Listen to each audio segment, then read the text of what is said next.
presentes en esta conferencia. Seguimos adelante con nuestro programa anual de Forum Jóvenes. Hoy vamos a tener la presencia de Juan Fernández, que nos va a dar una conferencia siguiendo los lineamientos de Santo Tomás de Aquino. Así que bueno, ya sin más demora lo vamos a presentar brevemente.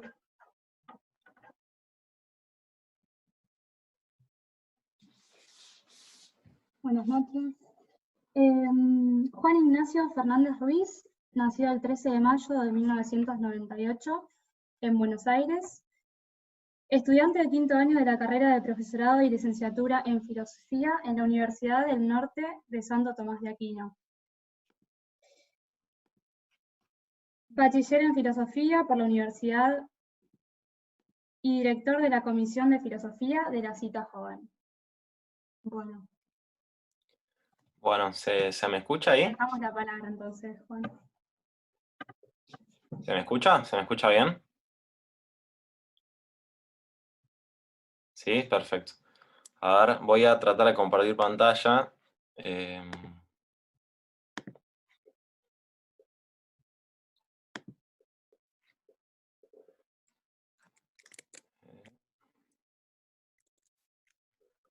Bien. ¿Alguno me puede avisar también si se ve la pantalla? Sí, se ve bien. Buenísimo. Bueno, antes que nada, muchas gracias por invitarme. Me encanta a mí, la verdad, poder hablar de este tema. Es un tema que me interesa muchísimo, siempre me interesó y bueno, siempre traté de reflexionarlo, así que espero que el fruto de esas meditaciones también pueda servirle a ustedes. Va a haber un espacio de preguntas, si no me equivoco, al final, así que cualquier duda que se les vaya ocurriendo, anótenla y al final, bueno, en el espacio de preguntas la hacen y si la puedo contestar, buenísimo. Bueno, antes que nada, bueno, un poco el plan de la charla, para que ustedes estén posicionados, digamos, que vamos a hablar. La idea es primero plantear el problema del mal, ¿no? Ese es el título de la charla, ¿no? El problema del mal. Después plantear algunas respuestas habituales al problema del mal, no necesariamente académicas, no son necesariamente las respuestas que hoy en día la élite, digamos, intelectual suele dar, pero sí me parece que son respuestas que se filtraron a nivel cultural e incluso en nuestros propios ámbitos, ¿no? Así que bueno, vamos a analizar esas respuestas. Después, la postura de Santo Tomás, ¿no? Que es un poco la perspectiva que queremos tomar frente a este gran problema. Y en esa segunda parte o tercera parte de la exposición, mi idea es, bueno, ver una buena comprensión de qué es el mal, primero en sí mismo, ya sea qué es el mal y qué tipos de males hay, en sus causas, ¿no? ¿Cuál es la causa del mal? Y por último, ¿no? La gran pregunta de cómo se relaciona el mal con Dios, ¿no? Bueno, planteo el problema. Quizás el primero que planteó el problema del mal es un filósofo que se llama Epicuro, ¿no? Lactancio, en un libro suyo nos dice que es este filósofo del siglo IV, si no me equivoco, antes de Cristo, que plantea el problema, y se suele llamar pseudo cuatrilema, ahora les explico por qué es pseudo, pero dice así, ¿no? O bien Dios quiere suprimir los males y no puede, o bien puede y no quiere, o bien ni puede ni quiere, o bien quiere y puede. Si quiere y no puede, entonces no es omnipotente, lo cual es impropio de Dios. Si puede y no quiere, entonces no es bueno, lo cual tampoco conviene a Dios. Si no puede ni quiere, entonces no es ni omnipotente ni bueno, con lo cual no es Dios. Finalmente, si puede y quiere, ¿de dónde procede entonces el mal, no? Fíjense qué fuerte que es el argumento. Parecería ser incompatible la existencia de un Dios bueno y omnipotente con el mal en el mundo, ¿no? Si Dios puede y quiere impedir el mal, entonces o no es bueno o no es omnipotente, o ninguna de las dos, entonces parecería que no es Dios. Y yo les digo que es un pseudo cuatrilema porque la última posibilidad la posibilidad de que Dios sea efectivamente bueno y omnipotente, y sin embargo exista el mal, no concluye que Dios no existe, sino que se concluye con una pregunta, ¿no? Deja el problema abierto para una posible solución, ¿no? ¿De dónde procede el mal? Si esta cuarta posibilidad también concluiría en una negación de la existencia de Dios, sería un cuatrilema de verdad, ¿no? Ustedes no sé si sabían, pero un dilema, o trilema, cuatrilema, cualquiera sea sus formulaciones, es cuando planteadas varias alternativas, sin posibilidad de otra alternativa, se llega inevitablemente a la misma conclusión, ¿no?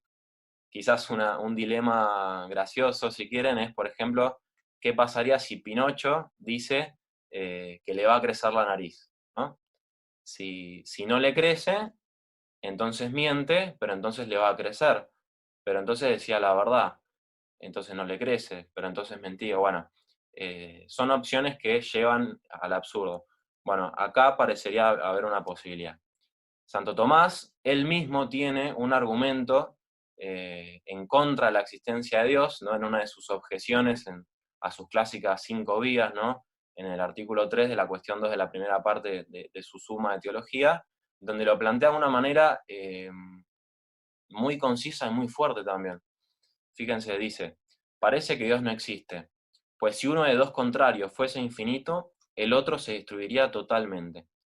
Ahora bien, bajo el nombre de Dios se entiende esto, a saber, que es un cierto bien infinito. Por consiguiente, si Dios existiese, no existiría ningún mal. Ahora bien, hay mal en el mundo, por lo tanto Dios no existe.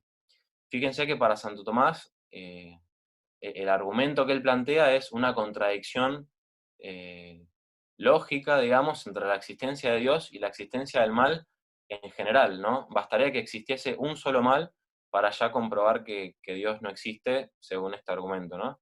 Por eso es tan fuerte. Santo Tomás se caracteriza por eso también, ¿no? En plantear la oposición contraria a la suya de la manera más fuerte posible, ¿no? No la presenta de manera suave para poder responderla, ¿no? La presenta en toda su profundidad. Entonces, acá, bueno, así como si un fuego infinito destruiría cualquier tipo de hielo, por ejemplo, de frío, bueno, si Dios es el bien infinito, parecería que el mal no debería existir, pero como el mal existe, habría que ver cómo existe Dios, ¿no? Y por último, históricamente se dio este problema en el seno de la Iglesia, ¿no? En relación concretamente a la relación de Dios con la condenación, la salvación, un problema bastante, teológicamente bastante importante y bastante profundo, una polémica muy importante que se conoce como la querella de Auxilis Gracia, o sea, la querella acerca de los auxilios de la gracia, y plantea el problema así, ¿no? ¿Cómo conoce Dios un acto libre malo, por ejemplo, un asesinato? Porque fíjense, nosotros cuando conocemos, la cosa causa nuestro conocimiento en nosotros, ¿no? Nosotros conocemos las cosas porque las cosas existen, pero en Dios no pasa así. En Dios el conocer es causativo de la cosa, no es causante de la cosa. Dios cuando conoce algo hace que esa cosa exista. Entonces no es tanto que Dios conozca las cosas porque existan, sino que las cosas existen porque Dios la conoce, ¿no? Entonces, ¿cómo conoce Dios un acto malo, ¿no? Si lo conoce porque alguien decidió matar, entonces la decisión de matar de esa persona, de alguna manera, determinaría a Dios en el conocimiento, ¿no?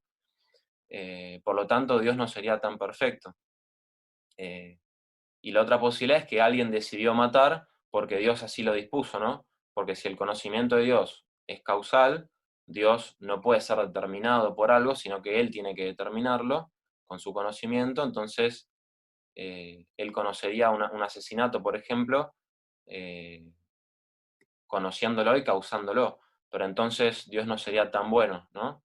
Y de hecho el mal no sería malo porque sería justamente causado por Dios, ni el hombre sería libre. Entonces es una dialéctica que se dio muy, muy complicada, ¿no?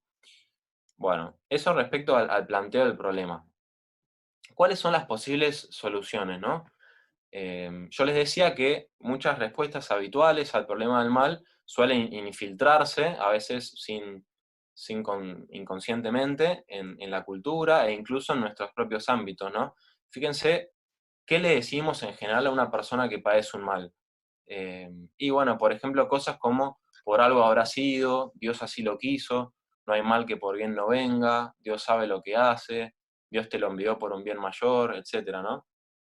En cualquier caso, cuando le decimos esto a alguien, en el fondo lo que estamos haciendo es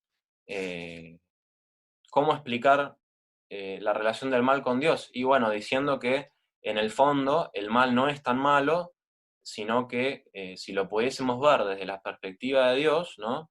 Descubriríamos que en el fondo forma parte o es un momento de sus planes y que él lo ordena a bienes mayores, ¿no? El mal sería mal relativamente hablando, considerado particularmente sería malo, pero si uno tuviese la comprensión del plan de Dios, descubriría que Dios envió ese mal para sacar un bien mayor, ¿no?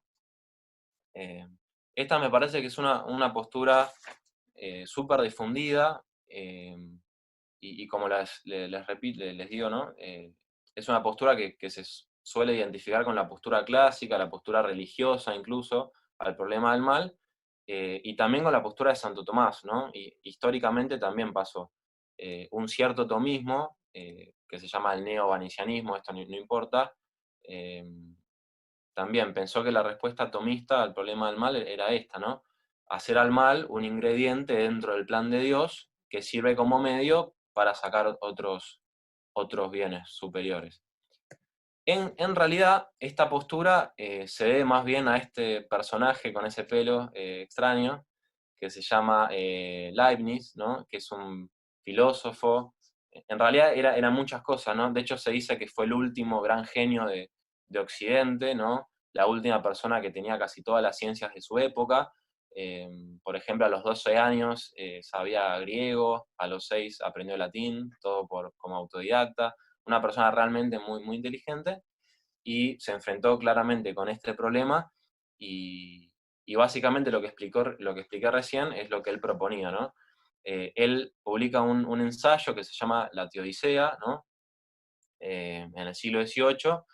Teodicea es una palabra que significa justificación de Dios, ¿no? Viene de theos y dike, que significa justificación de Dios, y él entonces se propone justificar a Dios de la existencia del mal.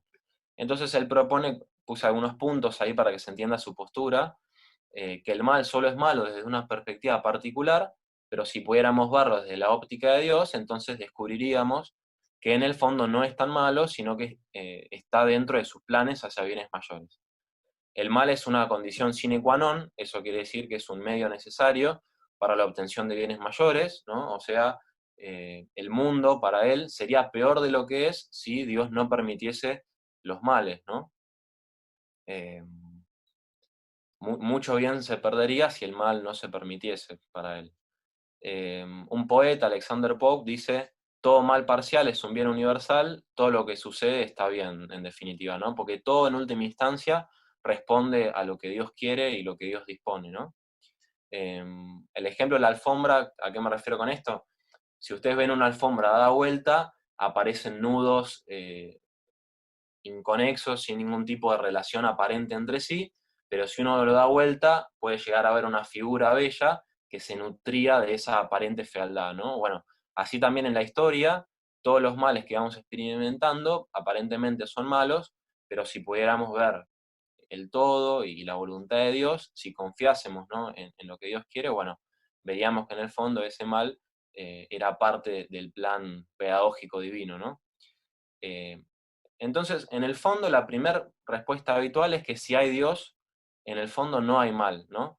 Fíjense que si el problema del mal es la conciliación entre Dios, bueno, omnipotente, sabio, y la existencia de un mal dramático, esta postura en general tiende a afirmar demasiado al extremo divino, digamos, y en ese sentido a negar un poco el otro extremo.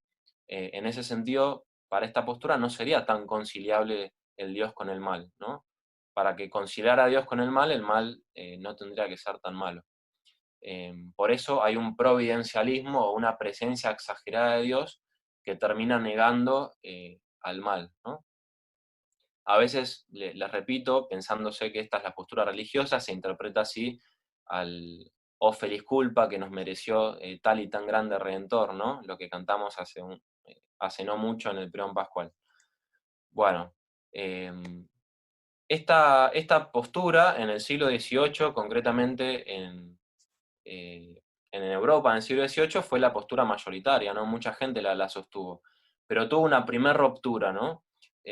Acá en esta imagen se representa el terremoto de Lisboa, que pasó en 1755, y después del terremoto, del desastre natural, hubo toda una serie de actos de barbarie humana, ¿no? Saqueos, etc. Y claro, pasó algo tan malo que la gente, es como que se generaron dos posturas, ¿no? Una de los que mantenían esta teodicidad leibniziana, un optimismo así exagerado, que decían, efectivamente, esta es la voluntad de Dios, no nos apresuremos a decir que es malo, confiemos en qué es lo que Dios quiere, etc., ¿no? Y la otra postura decía, no, ¿cómo va a ser esto la voluntad de Dios? ¿Cómo un Dios, para conseguir bienes, puede permitir cosas, puede querer, ¿no? Cosas tan malas? Entonces, o Dios no existe, o por lo menos no interviene, ¿no? Entonces se generó esa otra vertiente. Pero algunos seguían pensando desde esta postura leibniziana, ¿no? Sin embargo, en el siglo XX, este es el campo de concentración de Auschwitz, los crímenes del nazismo, las guerras mundiales, fueron un claro ejemplo para las personas de que no se podía concebir ya una teodicea, ¿no? De hecho, hay un libro de un autor que se llama Estrada, que escribe, ¿no?, La imposible teodicea. Otro autor que se llama Hans Jonas escribe un libro que se llama El Dios después de Auschwitz, ¿no? Después de esto no podemos seguir pensando que Dios mandó el mal, ¿no? El mal es tan terrible que justificarlo dentro de los planes de Dios es inaceptable. Una postura que no les digo, que también está muy presente ahora, sobre todo en algunas teologías post-metafísicas, que en general no tienen una filosofía detrás de base, etc. Una decisión que toman, que no me parece muy habitual, pero en general puede llegar a empezar a aparecer, es la de empezar a concebir a una idea de Dios distinta al teísmo clásico, ¿no? ¿Qué quiere decir esto? Si Dios, siendo omnipotente, todopoderoso, totalmente trascendente, etc., me lleva a concluir que en el fondo, como es justamente todopoderoso, en el fondo causa todo, y por lo tanto también el mal, entonces tenemos que renovar nuestra idea de Dios. Dios pasa a ser así, alguien cercano, que se mezcla en la historia, en la existencia, no solamente visto desde Jesús, ¿no? Jesús sí, se hace carne, se hace historia, pero no lo dicen solamente de Dios, sino también de Dios, ¿no? Dios ya no es el ipsum esse subsistens tomista, el acto puro, ¿no?, trascendente, totalmente otro, sino alguien cercano, ya no es inmutable, sino que cambia. Entonces pensaron otra idea de Dios, pero esa postura no la vamos a... Pero bueno, esa era una respuesta habitual. La otra respuesta también habitual, que se suele ver como la postura antirreligiosa, es el pesimismo ateo, ¿no? Es inadmisible entonces aceptar que Dios se valga de los males para cumplir con sus fines. Por este motivo debe deducirse que si hay mal en el mundo es porque Dios no existe o no interviene de ninguna manera, ¿no? Fíjense que si la teodicea decía que si hay Dios, en el fondo no hay mal, porque entran sus planes y todo esto, esta postura es simétricamente opuesta, ¿no? Que dice, si hay mal, entonces no hay Dios. De vuelta, fíjense cómo en los extremos del problema, Dios todopoderoso bueno y el mal tan terrible, esta postura tiende a acentuar al mal negando el extremo divino, ¿no? Bien. Hace ya unos años, desde el 2004, apareció este movimiento que se llama el Nuevo Ateísmo, protagonizado por estos 4 personajes, ¿no? Sam Harris, Richard Dawkins, Daniel Dennett y Christopher Hitchens. Seguramente alguno de ustedes escuchó nombrar a alguno de estos 4, por lo menos en el ambiente norteamericano y anglosajón se hicieron muy conocidos. se suelen llamar a ellos mismos los 4 jinetes del no apocalipsis, ¿no? Y justamente sostienen esto, un ateísmo, pero me parece a mí, esto es una crítica, es un ateísmo superficial, ¿no? ¿En qué sentido? En que el ateo, ¿no? Tiene, el ateísmo en general tiene 2 partes, ¿no? Una es la pars destruens, o sea, la parte que destruye, que es justamente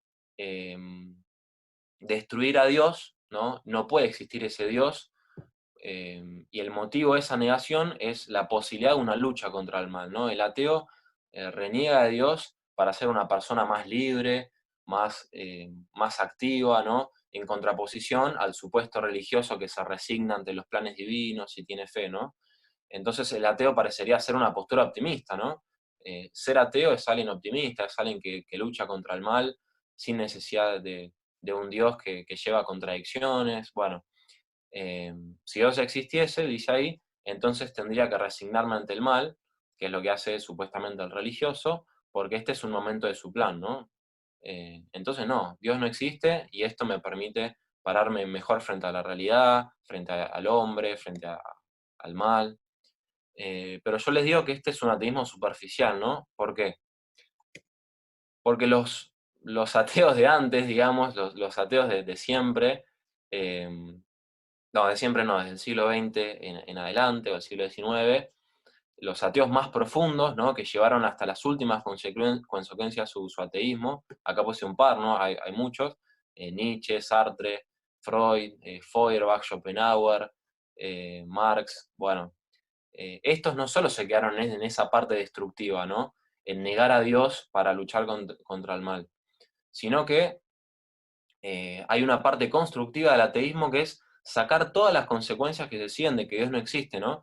Y en general, como les digo, los ateos más profundos siempre entendieron que si uno niega a Dios, las consecuencias no son positivas. Eh, efectivamente, digamos, si Dios no existe, entonces no hay ni orden natural, ni límites dados, ¿no?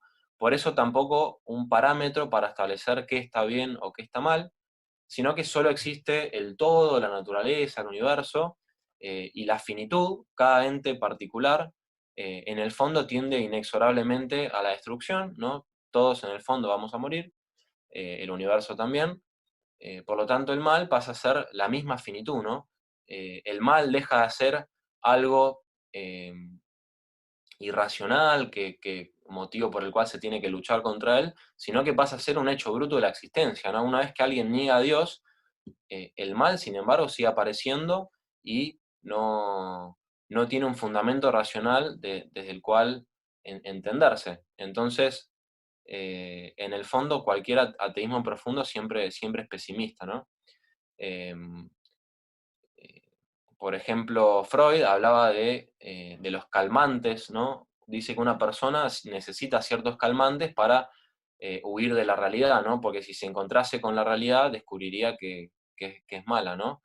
Eh, Leibniz había dicho que estamos en el mejor de los mundos posibles, ¿no? El mundo con la mínima cantidad de males para la obtención de la mayor cantidad de bienes. Bueno, Schopenhauer, por ejemplo, que es uno de los que está ahí, al revés, dice, estamos en el peor de los mundos posibles, ¿no? Eh, y así el resto de los autores. Sartre, por ejemplo, decía, el hombre es una pasión inútil, ¿no? Y la vida es absurda, ¿no? Esa es otra frase de él. En el fondo, si no hay Dios, como dice Iván Karamazov, no es una persona, es un personaje de un libro de Dostoyevsky, ¿no? Los hermanos Karamazov. Iván Karamazov es un ateo, ¿no? En el libro, que tiene un hermano que es cura, que se llama Alyoshka Karamazov, que justamente mantiene la teodicea, ¿no? Entonces, Iván le dice al hermano, y a mí me gustaría creer en Dios, de hecho me parecería algo muy bueno, sin embargo, no puedo creer en eso, y no es porque no quiero, es porque no puedo creer en un Dios que manda males para conseguir bienes, etc. Entonces, él saca la conclusión de ese ateísmo diciendo, bueno, si Dios no existe, en el fondo todo está permitido. Nada es bueno o malo, sino que todo es posible. Entonces el mal se vuelve algo definitivo e invencible. el tema, lo que puse ahí, el suicidio de la revolución, es que en el fondo algunos autores dijeron que el ateísmo de revolucionario no tiene nada, ¿no? En la misma afirmación del ateísmo como revolución está su nota de suicidio, ¿no? ¿Por qué? Porque justamente al negar a Dios, en el fondo termina negando cualquier posibilidad racional de encontrarle un sentido al problema, ¿no? Bueno, entonces planteamos el problema y planteemos las dos posturas extremas que se suelen dar a este problema, ¿no? Pero en el fondo, fíjense que no son tan distintas, ¿no? Tienen muchas cosas en común. Por ejemplo, las dos coinciden en que los extremos del problema son irreconciliables, ¿no? Las dos dicen que hay que elegir, ¿no? O existe Dios, entonces en el fondo el mal no es tan malo, o el mal existe, pero entonces Dios no puede llegar a existir. El mal y Dios son totalmente irreconciliables. En eso están de acuerdo estas posturas. Y en el fondo también las dos son pesimistas, ¿no? Porque si la teodicea parecería optimista, sin embargo, no parecería ser muy bueno un Dios que mande males o que necesite males para conseguir bienes, ¿no? En el fondo es un Dios bastante sádico o en todo caso impotente, ¿no? Un Dios que necesite el mal para sacar bien no sería muy poderoso. Y eso no es muy consolador, digamos, ¿no? Entonces es bastante pesimista también la teodicea. Y el ateísmo, bueno, ya explicamos por qué también es bastante pesimista. El mal terminaría siendo algo ontológico, es decir, algo de la realidad que se me presenta y no no hay escapatoria, ¿no? Bien. Después, por otro lado, las dos posturas son igualmente racionalistas y absolutas, ¿no? La teodicea en el fondo dice, definitivamente hay solución, ¿no? Mientras que el ateísmo dice, definitivamente no hay solución, ¿no? Las dos son igualmente absolutas. La postura intermedia que ahora vamos a tratar de explicar no es tan absoluta. Ahora vamos a ver por qué. Y después una característica muy curiosa de esta dialéctica que se dio es que es una dialéctica excluyente. ¿Qué quiere decir esto? Que estas dos posturas coinciden entre sí en el hecho de excluir cualquier otra tercera posibilidad, ¿no? No permiten ver que hay una tercera posibilidad. De hecho, históricamente el problema del mal se suele resolver entre estas dos coordenadas, ¿no? Entre la teodicea optimista exagerada y el ateísmo sin sentido. Y al mundo de hoy se le hace casi imperceptible una postura, que es la postura de Santo Tomás, que es anterior a estas dos posturas, que en general es la postura que más se había mantenido a lo largo de la historia, pero por esta dialéctica que se dio históricamente, por un motivo curioso, no se puede ver, ¿no? Es muy difícil que alguien vea con claridad que existe realmente una postura intermedia que solucione en parte el problema, ¿no? Bueno, entonces, como les digo, las dos posturas en el fondo son los enemigos ideales de la otra, ¿no? Son como Batman y el Guasón, se necesitan mutuamente, no puede haber uno sin otro.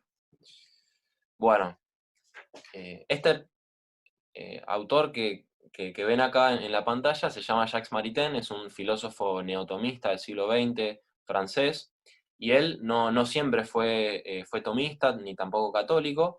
Él en una época, a principios del siglo XX, 1903, ¿no? Él estaba paseando una tarde por un jardín en Francia con su novia, que después va a ser su esposa, su muy amada esposa durante toda su vida, Raisa Maritain, Rais Umansov, ¿no? Antes de casarse con ella, y él, como les digo, no era católico ni tomista, sino que seguía filosofías materialistas, relativistas, que en el fondo hacían del mal, lo mismo que el ateísmo, un hecho bruto de la existencia, ¿no? Y no le daban una solución. Entonces, él paseando esa tarde con su novia, deciden hacer un pacto de suicidio, ¿no? Porque si realmente el mal no tenía solución y era incompatible con la existencia de Dios, entonces la vida no tiene sentido, ¿no? No tiene sentido seguir viviendo. Fíjense qué fuerte que se tomó este problema, ¿no? Al punto de preferir suicidarse antes que vivir en el absurdo. Por suerte, Maritain ese año conoce a Léon Blois, no sé si lo ubican, es un poeta muy católico que le presenta a Henri Bergson, que es un filósofo que proponía una postura distinta a las que Maritain estaba acostumbrado, y en ese tiempo, bueno, se bautiza, se convierte gracias a este encuentro con Léon Blois, descubriendo una postura bueno, descubriendo la fe que lo ayudó a sobrellevar el problema, y conoce a Santo Tomás, ¿no? Y él redescubre en Santo Tomás, en la filosofía y la teología de Santo Tomás, una postura distinta a esta dialéctica, anterior a estas posturas, que le permite, ¿no?, afrontar el problema, ¿no? Entonces, bueno, la idea de esta última parte de la charla es explicar, bueno, cuál sería esta postura más acá y superadora de esta dialéctica, ¿no? Bueno, lo primero que habría que decir, ¿no?, es, o lo primero que habría que hablar es el mal en sí mismo, ¿no? ¿Qué es el mal? En el fondo, estas dos posturas, dice Maritain, tienen una superficialidad teórica o práctica respecto del mal. O tienen una experiencia respecto del mal superficial, no lo llevaron a fondo, o tienen una consideración teórica superficial del mal, ¿no? ¿Por qué? Porque fíjense que estas dos posturas, en el fondo, homologan, ¿no?, al mal con el ser o el bien. En el fondo tienden a ontologizar el mal. La teodicea, ¿por qué? Y porque en el fondo el mal no es tan malo, sino que es un ingrediente, ¿no?, necesario dentro de los planes divinos, y por lo tanto no sería tan malo, ¿no? Sería en cierto punto convertible con el bien.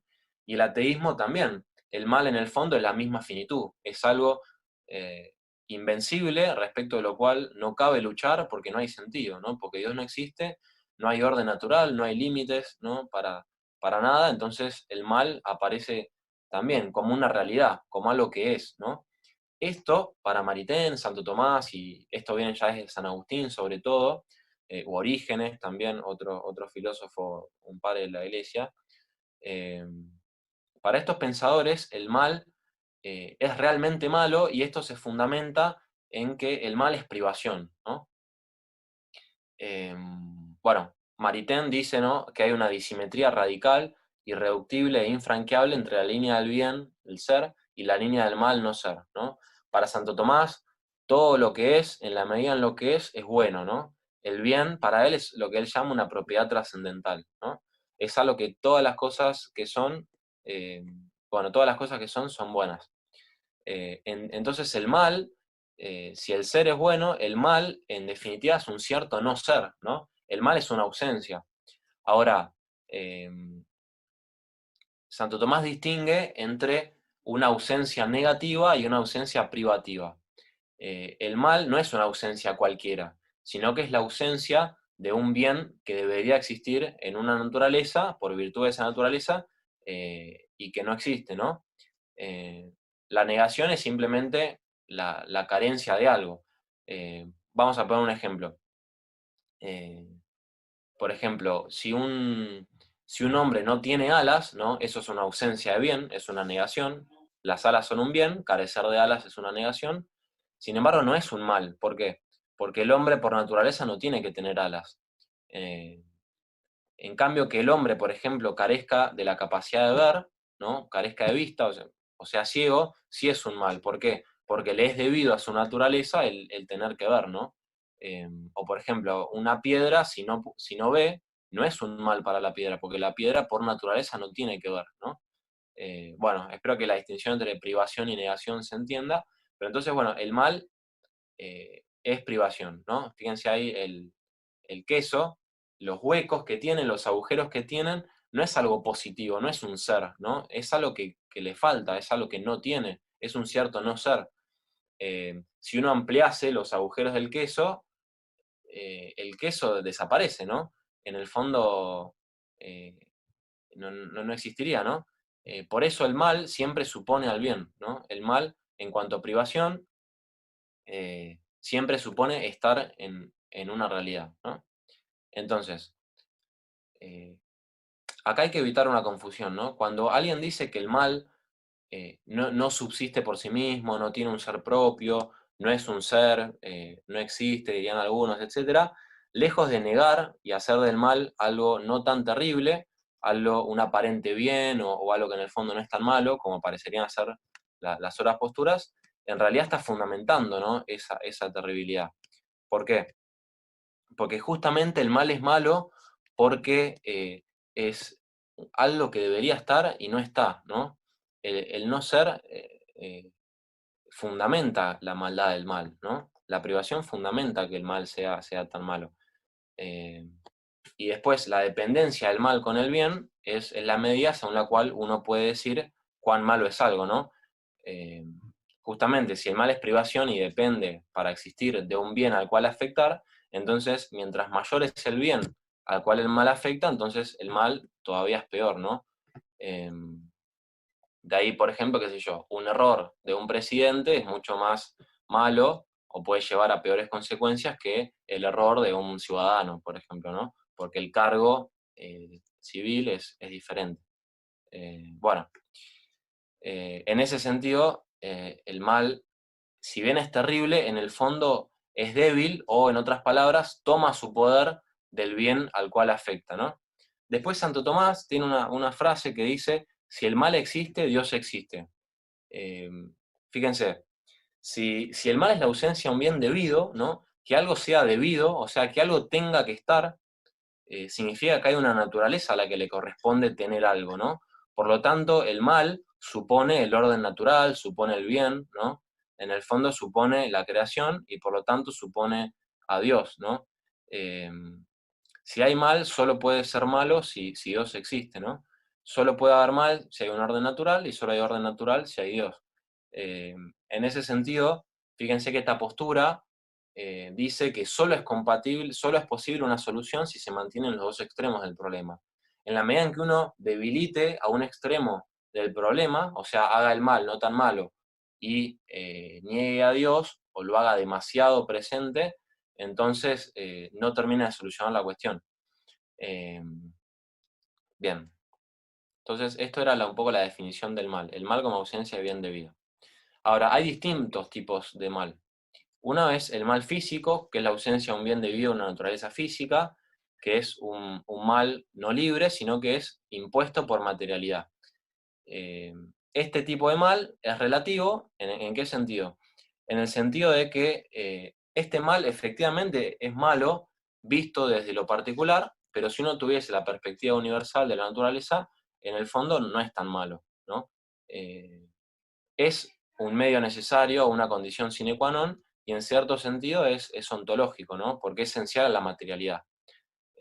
Acá el fin justifica los medios, o sea, el principio de que el fin justifica los medios tiene sentido para el mal moral, que es lo que vamos a hablar ahora, pero no para el mal físico, ¿no? Por ejemplo, en caso contrario, no podrían existir entrenadores deportistas, por ejemplo, o dentistas, qué sé yo. No se podía infligir mal físico en vistas a un fin. Bien.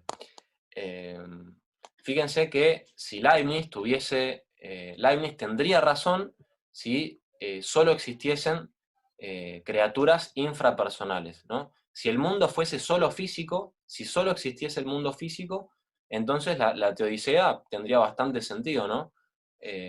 Porque en el mundo físico el mal de unos es el bien de otros y el bien de unos es el mal de otros y el mal particular supone un beneficio mayor al bien del universo físico, ¿no?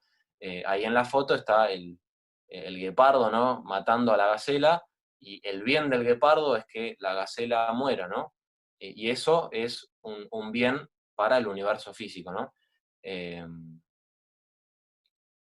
Bien. Este tipo de mal, dice Santo Tomás, que Dios lo causa indirectamente, ¿no?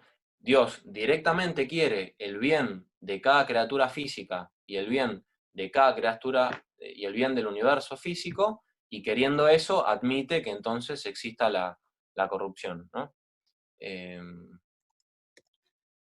Una cosa importante a decir acá es que Dios podría haber creado un universo sin mal físico, pero para eso tendría que haber creado criaturas solamente espirituales, ¿no? O sea, una criatura física, corporal, material, naturalmente incorruptible o naturalmente exenta de mal físico es imposible, ¿no? Ni siquiera Dios, por milagro, puede llegar a crear una criatura material no corruptible, ¿no? Dios podría, por una intervención sobrenatural, eximir del mal físico a una criatura material, pero por intervención sobrenatural, ¿no? Naturalmente, las criaturas materiales están expuestas a la corrupción, ¿no? Por fe, ¿no? Por revelación, sabemos que de hecho Dios hizo esto con el hombre. El hombre, de suyo, por ser material, tiene que padecer, tiene que enfermarse, tiene que morir, ¿no? Pero Dios eximió al hombre del mal físico, ¿no? Lo creó incorruptible, inmortal, impasible, etc. El pecado original, en ese sentido, fue una cierta causa indirecta de nuestro actual mal físico, ¿no? Nosotros padecemos males físicos, principalmente porque somos materiales, pero también por el pecado. En ese sentido, hay una cierta vincularidad y relación, aunque esto daría para hablar un poco más, entre el pecado, el mal moral y el mal físico, ¿no? Por ejemplo, una persona por males morales, por pecados, puede sufrir más males físicos que los que sufriría, ¿no? Piénsense, por ejemplo, en las adicciones, ¿no? Que no son solo mal moral, implican un mayor acrecentamiento del mal físico. Bueno, pero esa relación daría para explicarlo más. Pero bueno, en el fondo, este mal es relativo, Dios lo causa indirectamente, queriendo el bien de la naturaleza material. Dios podría hacer criaturas materiales sin mal físico, pero por una intervención sobrenatural. No es de estricta justicia que Dios haga esto, ¿no? Porque si la justicia es dar a cada cosa lo que le corresponde, a la criatura material no le corresponde estar exenta del sufrimiento. Para la persona, este es un problema, ¿por qué? Porque la persona justamente no es solo física, ¿no? La persona, ante el mal físico, no se sienta a sí misma parte del universo material, ¿no? La persona ante el mal físico intuye que en el fondo no es solo física, sino que tiene un centro espiritual que trasciende la materia y por lo tanto el problema del mal físico solo aparece en el hombre, porque el hombre justamente no quiere morir, no quiere sufrir porque es espiritual, ¿no? Pero no tendría por qué ser un problema si el hombre fuese solo físico, ¿no? Si el hombre fuese solo físico, su muerte contribuiría al bien del universo, entonces no sería malo, ¿no? Al hombre le hace ruido esto justamente porque no es solo material. Bueno, pero sobre todo nos queremos concentrar en el mal moral. ¿Cuál es el mal moral? Es la ausencia de un bien debido en un acto libre, ¿no? Es lo que clásicamente también se conoce teológicamente como pecado, ¿no? Y es el mal más malo, ¿no? El mal con mayúscula, el peor de los males. El mal moral, fíjense, no es necesario como el mal físico. El mal físico de alguna manera es ontológico porque es esencial a las cosas materiales. Pero el mal moral es histórico y es libre. Podría no haber sucedido, es totalmente contingente, y de hecho lo mejor hubiera sido que no sucediera, ¿no? Fíjense que para Leibniz, en la Teodicea, el mal de alguna manera es necesario y forma parte de los planes de Dios, y si no sucediese, el mundo sería peor. Bueno, para Santo Tomás no. Para Santo Tomás, si no existiese el mal, por ejemplo, si Adán y Eva no hubiesen pecado, el mundo podría ser mejor de lo que es, ¿no? De hecho, lo mejor hubiese sido que no pecasen. Nosotros muchas veces pensamos que el pecado original era necesario para que Dios se encarne, por ejemplo. Nosotros sabemos por fe que Dios efectivamente se encarnó por el pecado original, pero Dios sin pecado original se podría haber encarnado perfectamente, ¿no? Entonces, fíjense, el mal moral es como una iniciativa, como algo que aparece, que no sigue nada a favor, ¿no? Que no sigue a favor ninguna tendencia humana, sino que aparece como una locura contingente que no tendría que haber pasado y lo mejor hubiese sido que no sucediera. En ese sentido, un pecado original, ¿no? Una primera irrupción del mal moral, también puede ser pensable razonablemente desde la filosofía. Bueno, el mal moral tiene dos aspectos, ¿no? Uno es el aspecto activo de quien lo realiza, que se llama mal moral de culpa, ¿no? Y el otro es el mal moral de pena o el castigo, que es el aspecto pasivo, que es la consecuencia de la culpa, ya sea propio o la ajeno, ¿no? Me explico un poco esto, igual creo que se entiende, es bastante simple. Uno es el mal moral de culpa, el pecado, lo que uno hace, ¿no? Y otro es el mal moral de pena, la consecuencia de eso que uno hace, que es el castigo, ¿no? Fíjense que el mal moral de culpa o pecado es peor que el mal moral de pena. ¿Por qué? Porque el mal moral de culpa o pecado te hace a uno mismo ser una mala persona, ¿no? Yo me transformo en mala persona por los males que hago, ¿no? En cambio, padecer un mal no es tan malo como el mal de culpa. ¿Por qué? Porque no necesariamente me hace malo, ¿no? De hecho, al contrario, puede ser una ocasión muy favorable para que yo transforme, si se quiere, ese mal que estoy padeciendo para crecer, ¿no? En ese sentido, Dios es causa indirecta también del mal moral de pena o castigo, ¿no? Dios, queriendo directamente la justicia, queriendo directamente que las cosas vuelvan a ordenarse, indirectamente, ¿no? Sí, admite que las personas sean castigadas, ¿no? Ser castigado en el fondo no es tan malo. ¿Por qué? Porque es malo para la persona que lo padece en un aspecto, pero al mismo tiempo es bueno para esa persona, porque es un medio para rectificarla y volverla al orden y al camino que la lleva hacia el bien. De hecho, castigo viene del latín castus, que significa recto, ¿no? Castigar a alguien, lejos de ser algún mal para esa persona, hoy se piensa de una manera bastante negativa el castigo, pero el castigo clásicamente es una manera de hacerle bien a alguien, ¿no? Es una manera de rectificarlo. Entonces, Dios causa también el castigo y no es incompatible con su existencia, ¿no? Es más bien una exigencia de que Dios es justo, ¿no? Bien, acá yo puse propia o ajena porque siempre que uno hace un mal, uno padece la pena de sus males, ¿no? Pero también, si yo, por ejemplo, mato a alguien, la pena de mi culpa no solo recae en mí, sino también en el otro, ¿no? Eso es lo que se conoce como el misterio de la iniquidad o el sufrimiento injusto o el sufrimiento del inocente, es decir, el padecimiento por el fruto de un pecado de otra persona, ¿no? Yo sufro las consecuencias de un acto malo de otro. Ese es un problema muy difícil, pero fíjense cómo se puede ver una salida en el hecho de que no me hace mal, no me hace malo ese mal, ¿no?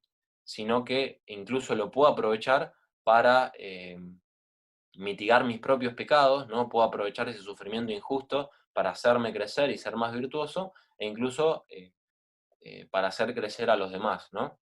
Bueno, en ese sentido, Dionisio Areopagita, que es un autor que cita a Santo Tomás, dice, no es malo sufrir castigo, sino merecerlo, ¿no? No es tan malo padecer castigo, sino ser merecedor de ese castigo, ¿no? O sea, pecar. Bueno, ya vimos el mal en sí mismo, ¿no? El mal, entonces, no es un ser, sino una falta. Entonces, ahora hay que ver su causa, ¿no? Esta es una cuestión muy importante. ¿Cuál es la causa del mal?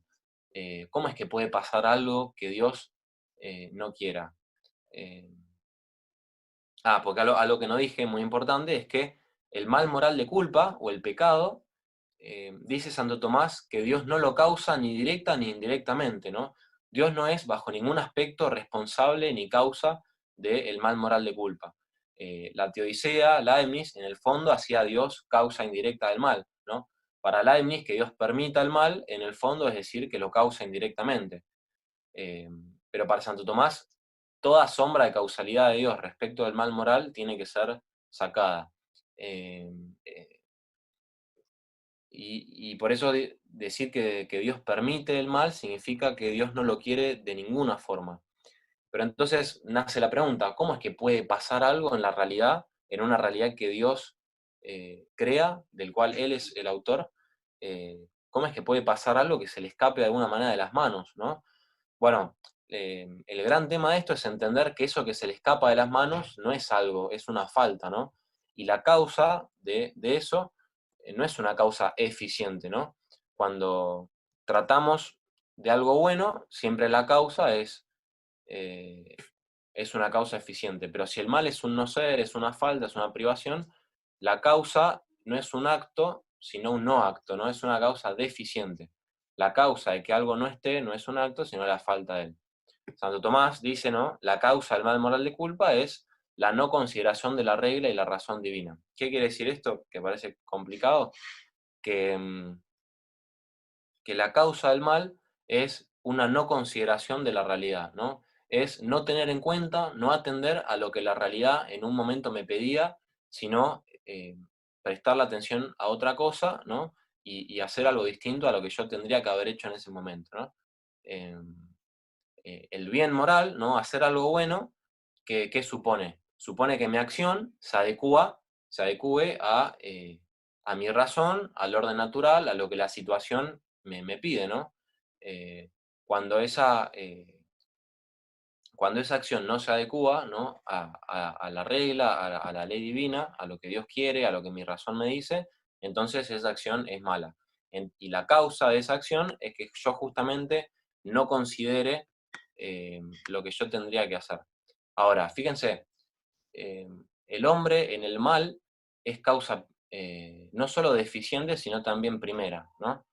¿En qué sentido? Bueno, según lo que puse ahí se va a entender mejor. En la línea del bien o en todo lo que uno hace de bueno, de positivo, el hombre no puede hacer nada sino movido bajo el influjo o el movimiento o moción de Dios como causa primera, ¿no? Entonces, en todo acto bueno, el hombre es totalmente causa de lo que hace, pero secundaria, ¿no? El hombre es causa segunda en el bien. Dios es también totalmente causa, pero primaria, ¿no? Eh, Esto, lejos de quitarnos libertad, la fundamenta, ¿no? Somos libres porque Dios nos da la capacidad de obrar y de obrar libremente, ¿no? El movimiento de Dios y nuestra libertad no se oponen, sino que se complementan. Mientras más Dios hace algo conmigo, yo más libre soy al hacerlo, ¿no? Esto nos cuesta entenderlo, pero es la postura clásica, ¿no? En la línea del mal, en cambio, o en la línea del no ser, Dios no es ni causa directa ni indirecta, como decíamos, siendo el hombre su única causa primera, pero de manera negativa, ¿no? El hombre, en lo único en lo que el hombre puede actuar solo es en el mal, porque propiamente no hace algo, sino que no hace, ¿no? La causa del mal es un no acto. En ese sentido, Maritain cita al Evangelio de San Juan, donde Jesús dice, sin mí nada podéis hacer, para decir, sin mí podéis hacer la nada, ¿no? ¿Qué hace el hombre cuando peca? Y una cierta nada, ¿no? Introduce una cierta nada en la acción. A su acto le falta algo, ¿no? Entonces, eh, es como que se abre una herida en la realidad, en la historia y en el mundo, ¿no? Algo que no debería haber pasado, ¿no? Y Lewis también dice que en el fondo hay dos clases de personas, aquellos a quienes Dios dice hágase tu voluntad y aquellos que dicen a Dios hágase tu voluntad, ¿no? Aquellos a quienes Dios dice hágase tu voluntad son los que son causa primera en el mal, ¿no? En cambio, aquellos que dicen a Dios hágase tu voluntad son los que son causas segundas en el bien, ¿no? Históricamente, las personas que se sintieron que cumplían una misión, los grandes santos, los grandes héroes, los grandes pioneros de la humanidad, siempre sentían justamente que estaban siendo causas segundas, siempre sentían que estaban cumpliendo una misión, un llamado. En cambio, cuando una persona quiere ser causa primera, quiere ser como Dios, justamente hace el mal, ¿no? Eh, Esto nos permite entender, por ejemplo, en el Génesis, el pecado original, ¿cuál es el pecado o la tentación? El ser como Dios, ¿no? El ser causa primera. Y el hombre solo puede ser causa primera del mal. Justamente comer el fruto del árbol del conocimiento del bien y del mal, ¿qué significa? Y apropiarse para uno el conocimiento del bien y del mal, o sea, ser uno el criterio de lo bueno y lo malo. En el fondo, querer ser como Dios, causa primera, lo que me lleva a ser malo, ¿no? Bien. Y lo último que quedaría decir es que entonces la relación del mal con Dios, ¿no? Este gran problema del mal, de la relación del mal con Dios. Bueno, fíjense, Dios no causa ni directa ni indirectamente el mal moral de culpa, el pecado, sino que tiene como única causa, como causa primera al hombre que es una causa que no es eficiente, sino que es deficiente. Es decir, el hombre cuando hace algo bueno, Dios está ahí detrás de él, pero cuando hace algo malo, en el fondo es por carencia de causalidad, ¿no? Entonces, Dios no, el hombre lo hace solo al mal, Dios no tiene nada que ver con el mal, ¿no? Ahora, por lo tanto, en los planes originarios de Dios, lo que los teólogos llaman voluntad antecedente, como una especie de plan A, ¿no? En el plan original de Dios, el mal moral no tendría que existir. Lo mejor hubiese sido que no existiese. Ahora, ¿qué pasa cuando un mal moral concreto ocurre, ¿no? ¿Qué pasa cuando un pecado concreto ocurre? ¿Dios simplemente lo permite y se desentiende? No. Una vez que algo malo sucede, repito, algo malo en lo que Dios no tuvo nada que ver, Dios es como que pone en marcha una especie de plan B, la providencia, ¿no? Que los teólogos llaman voluntad consecuente, que no permite que ese mal tenga la última palabra, ¿no? En este sentido, en el plan B de Dios, digamos, ahí sí es verdad que Dios no permitiría el mal si no lo ordenase a bienes mayores, ¿no? Dios efectivamente permite el mal para ordenarlo a bienes superiores, ¿no? Dios no permitiría de ninguna manera el mal si no hubiese una ocasión para que se produzcan bienes totalmente sobreabundantes, sobre todo en el orden de la gracia, los veamos o no, ¿no? Pueden suceder o en un futuro cercano o lejano que ni siquiera nos demos cuenta. Pero sin embargo, esto no es como la postura de Leibniz. ¿Por qué?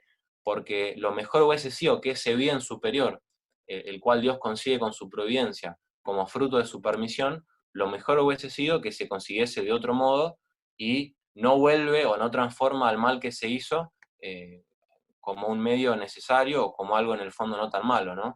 Dios no es que manda los males como condición para sacar bienes mayores, sino que supuesto que esos males sucedan por la única explicación posible humana, entonces no permite que triunfen, sino que sabe ordenar la historia con su providencia y con la ayuda de los hombres hacia un bien superior, sobre todo en el orden de la gracia, y sobre todo teniendo en cuenta un bien supratemporal, ¿no? Sobre todo teniendo en cuenta el final de la historia, ¿no?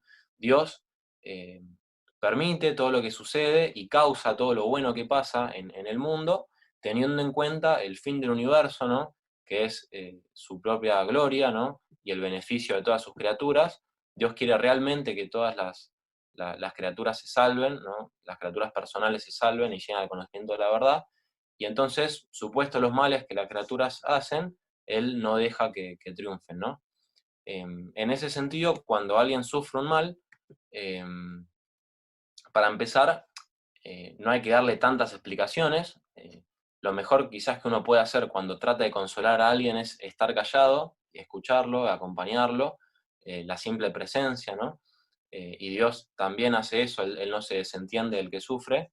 Eh, y por otra parte, cuando uno sufre un mal, lejos de tener que preguntarse por qué Dios permite eso, que implicaría ese por qué, implicaría una cierta causalidad eficiente de Dios, lo mejor que uno puede preguntarse es ¿para qué, no? ¿Para qué Dios permite este mal? Algo bueno se puede llegar a sacar de esto. Pero repito, eso no vuelve al mal bueno ni condición para ese bien, sino como simple ocasión para que Dios lo ordene hacia bienes superiores. Pero lo mejor hubiese sido que no sucediese, ¿no? Eh, por eso el mal en sí mismo, de alguna manera, es una herida o una pérdida que dura para siempre, ¿no? Cuando Dios perdona a una persona o cuando Dios redimió el pecado, no fue, bueno, un decir, acá no pasó nada, en realidad el mal no fue malo, no. El mal fue realmente malo, pero supuesto que fue malo, no voy a dejar que triunfe y voy a dar oportunidad para conseguir bienes mayores, ¿no? Bueno, esto un poco de la permisión, habrían más cosas que decir, pero me parece importante que se queden con eso. Y por último, así ya vamos terminando. Bueno, Cristo como respuesta suprema, digamos, al problema del mal. Acá una aclaración, ¿no? Algo muy importante me parece a mí, cuando uno se enfrenta al problema del mal, no es pasar demasiado rápido a la fe, ¿no? El que pasa demasiado rápido a la fe no le hace bien a la fe, ¿no? La fe siempre, para ser fuerte, supone un asiento, una sede racional, ¿no? Si uno tuviese una fe que no tiene una profundidad racional, por lo menos implícita, ¿no? En el fondo su fe es medio frágil, y tiene algo de provisorio, de casual, y por ejemplo, un hecho malo muy fuerte puede llegar a quebrarla, ¿no? Por eso los cristianos se tienen que afrontar al problema del mal en toda su fuerza, y no solo desde una postura religiosa con la fe, sino también tratar de entenderlo racionalmente, ¿no?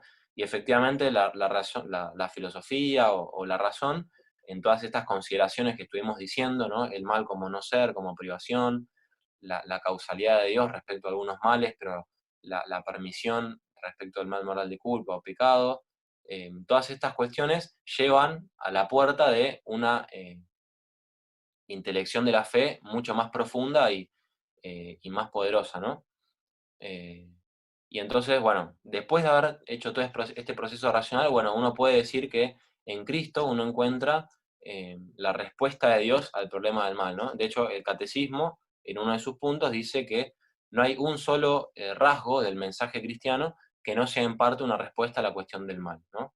Dios no se desentendió del hombre, sino que se hizo carne, mandó a su Hijo, ¿no? Para asumir, ¿no? Todos los pecados, como dice San Pablo, ¿no? Cristo se hizo pecado. No es que Cristo tiene pecados, Cristo es impecable, es totalmente exento de pecado, pero asume todos los pecados ajenos, ¿no? La persona más inocente y que más sufrió fue Cristo, y los redime, ¿no? Ofrece la posibilidad de que el hombre luche contra el mal y haga que el mal, en el fondo, en algún momento deje de existir, ¿no? Entonces, un poco, el cristianismo invita a la lucha contra el mal, ¿no? Si en el fondo el mal no es la auténtica realidad, si en el fondo la realidad es buena, es positiva, es ser, entonces la herida que abre el mal invita a la lucha a cerrarla, ¿no? A cerrar la herida que el mal produce en la historia de nuestra vida personal. Y Cristo fue el que más plenamente hizo eso. Bueno.